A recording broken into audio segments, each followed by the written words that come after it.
कत जुलुम के नौयो ई छोटी उम्र में इत दर्द देनौयो सब कसूर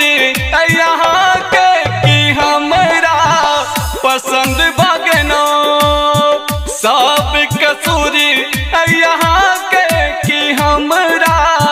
पसंद भगनो बेदर्द पियायो कत जुलुम के नौयो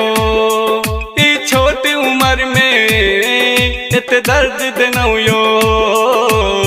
सब कसूर यहाँ के कि हमरा पसंद भगनो सब कसूर यहाँ के कि हमरा पसंद भगनो सब कसूर यहाँ के म्यूजिक डायरेक्टर धर्मेंद्र राज कि हमरा पसंद भगनो गर गल प्यार के काटे मन में जान पड़ल हमें रो मुश्किल में किया ना प्यार भगेले नहीं जाने हमें राखी भेले आहची हम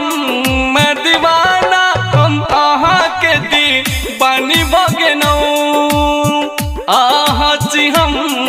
दीवाना हम आही के दीवानी भगनो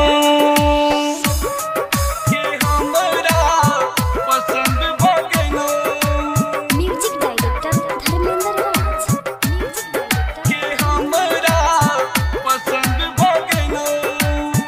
चुक गले के नैन किया मर के नौये सरब के मारे किया ना जादू चले नो हमरे पर यहाँ तीर लगे नो आहची हम दिल के रानी हम आहा के राजा भगनो आहची हम मेरी रानी हम आहा के राजा भगनो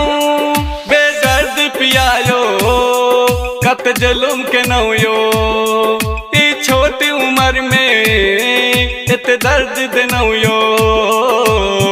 सब कसूर यहाँ के कि हमरा पसंद भगनो सब कसूर यहाँ के कि हमरा पसंद भगनो उगना रिकॉर्डिंग स्टूडियो बरथवा सरलाही नेपाल।